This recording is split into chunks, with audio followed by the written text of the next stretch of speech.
Okay, another thing na ikinalilito ng karamihan, syempre believers, mga born again lamang po ang malilito rito sapagkat ang mga born again Christians lang po ang talagang may puso to study God's Word, the Holy Bible, the Word of the Lord Jesus Christ. Amen? So, ang mga born again Christians, medyo lito, ano ba talaga ang Gog at Magog? Pag sinabi natin Gog at Magog, it stands for a battle. But to be specifically clear, ito po yung final battle na tinatawag, no? The Battle of Gog and Magog. Okay? So, ito po ay kinalilito ng ilan sapagkat may Gog at Magog na war dito po sa Ezekiel. Amen? At meron ding Gog at Magog na war dito po sa aklat ng Revelation. Siyempre. Yung sa Ezekiel po, ito po ay Gog at Magog na alam kong mangyayari sa simula ng tribulation. Okay? At ang pag-aaralan natin ngayon ay yung Gog at Magog sa Revelation. Ito po yung Gog at Magog na susundan na po ng White Throne Judgment. Ang Gog at Magog na susundan ng White Throne Judgment, I believe na mas binibigyan din ng Biblia. Dahil ito ay nakasulat nga po sa panghuling aklat ng Biblia, Apocalypse, Revelation, pahayag. At binibigyan din po nito yung tuluyang pagkatalo ni Satanas. Kasi tanda po ninyo, sa loob ng 1,000 taon, si Satanas naman po hindi pa tinapon sa dagat-dagatang apoy. Siya po ay inilagay lang po dito sa pit, no? Yung pit na walang katapusan, and then pinakawalan siya for the meantime para makapandaya, makapandisib, para maplansyang mabuti, kumbaga plansyado talaga. Sino ba talaga yung sa panig ni Jesus at sa panig nga niya ni ito nga, no? Si Taning o Satanas. At yes, marami rin pong papanig kay Satanas sapagkat sinasabi ng Biblia, yung Gog at Magog sa aklat ng pahayag o ng Apocalypse o ng Revelation, hindi mabilang, parang sindami ng buhangin sa dagat. Ayun po ang sabi. So, mangyayari po yan. Ito na po yung final battle. I believe ito rin po ay final battle na kung tawagin Armageddon. At ito na po yung tinatawag na malapit na pong magsimula ang eternity. Eternity. Of course, we have eternal life right now. We accepted the Lord Jesus Christ as our very own personal Lord and Savior. But yung sa process o yung sa timeline, no, mag-uumpisa na po yung eternity right after this and right after the White Throne Judgment. Napakaganda po. Kaya iba rin po yung inaaral natin ng Biblia, especially yung aklat ng Revelation, tawag dito, eschatology, proper hermeneutics, at higit sa lahat, like ko po sinasabi, proper, rightly dividing the word of truth. Dito po sa battle na ito po yung panghuling laban, ano? Si Satanas po dito ay tuluyan na pong itatapon sa lawa ng apoy, o yung impyerno. Kaya mali po yung paniniwala ni si Taning o si Satanas daw ngayon ay may hawak na fork o tinidor at nandyan po sa impyerno. That's wrong.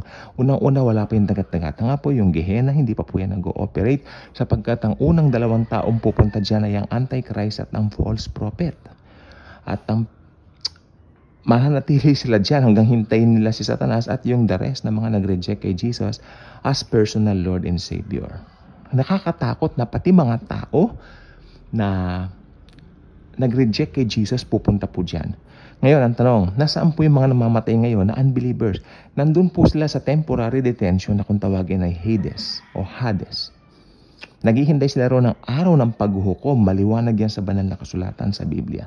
At pag dumating na po yung White Throne Judgment, which is paghuhukom nga po dito sa mga taong ito na mga nag-reject kay Jesus, mga unbelievers, no? Pagkatapos niyan, itatapon na po sila sa dagat-dagatang apoy kasama ni Satanas. Then doon na po sila pahihirapan, walang katapusang paghihirap araw at gabi, sabi ng banal na kasulatan. So tayo po sa Biblia lang po tayo. Yan po ang mangyayari. Ang mangyayari, bubuhayin sila kasi yung mga namatay ngayon na nasa Hades, automatic wala po silang body na kagaya ng pinoprocess natin ngayon dahil patay nga po sila, no? But nag-wait po sila doon.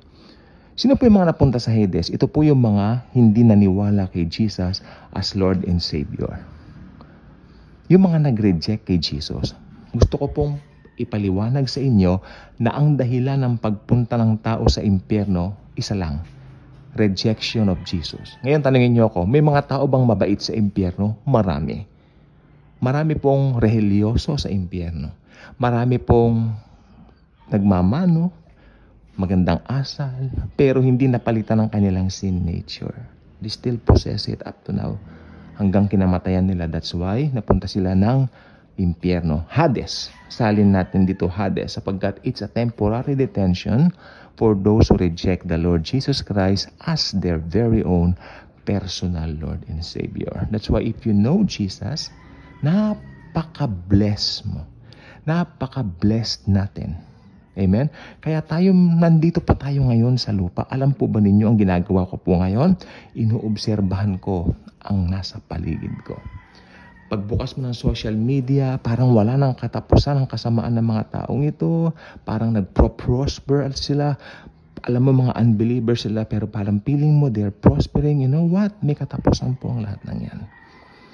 Ang mundong ito ay hindi mananatili sapagkat ang mundong ito ay may katapusan. May katapusan po ang daigdig.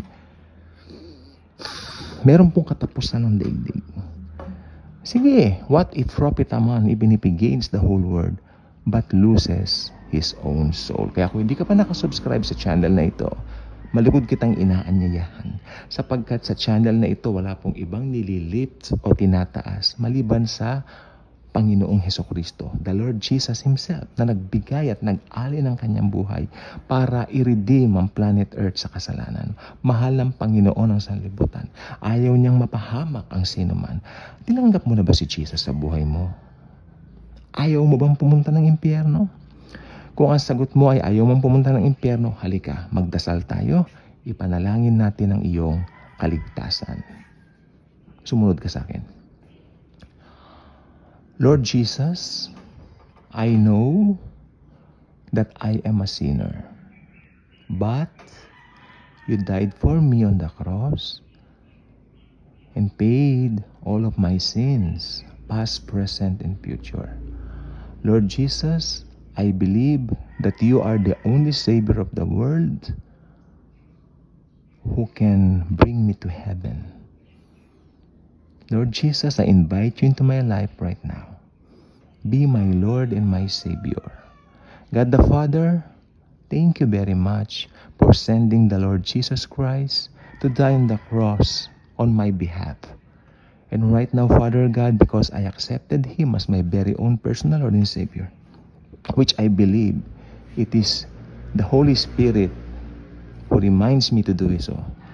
And Father God, I would like to thank you for making me your child. Holy Spirit, thank you for sealing me the seal of ownership. And right now, guide me. Lord Jesus, be the driver, be the pilot of my life from now on. I believe that I am saved, not because of the things that I've done, but because of your finished work on the cross 2,000 years ago. In Jesus' mighty name I pray. Amen. At amen. Okay. If you pray that simple prayer, I believe you got born again. You got saved. Ang born again po hindi religion. Ito po ay isang personal na relasyon sa Panginoong Hesukristo. Ito po ay pagbabago ng buhay. Yes, wala kang mararamdaman.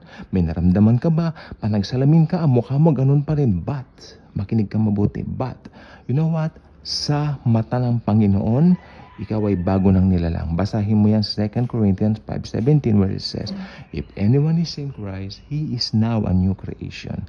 The old has passed, behold, all things become new. Kasi ang tingin po ng Panginoon sa iyo ngayon, bago ka ng nilalang. Wala na ang dati mong pagkatao. Maaring tinitignan mo ang sarili mo, hey, I'm still the same. Yes. Wag mo itutulad ang mata mo sa mata ng Diyos. Ang mata ng Panginoong Jesucristo ibang klaseng tumingin. Perfectly. You're perfectly fine. You're perfectly saved. You're perfectly embraced by the Lord Jesus Christ.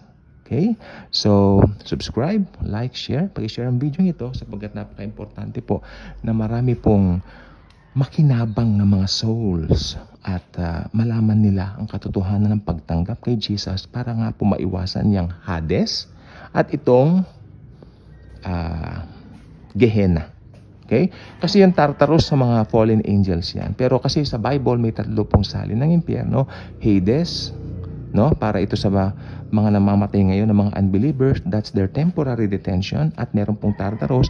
Pero para dun sa mga fallen angels, kasi masyado pong maraming fallen angels, may mga tinapon po dun sa Tartarus. Meron din po dito naglipana. Napakarami po nila. Tapos yung pangatlo, ito po yung future Gehenna, which is pagsasama-samahin na po doon yung mga fallen angels, si Satanas, yung Antichrist, at masaklap, lahat ng mga nag-reject kay Jesus, lahat ng mga hindi naniwala sa gospel ni Jesus Christ, the gospel of grace. Pagsasama-samahin sila doon sa Gehenna, pahihirapan sila gabi at araw, walang katapusan. Nakalagay po yan sa Bible. Thank you, and Jesus truly loves us all.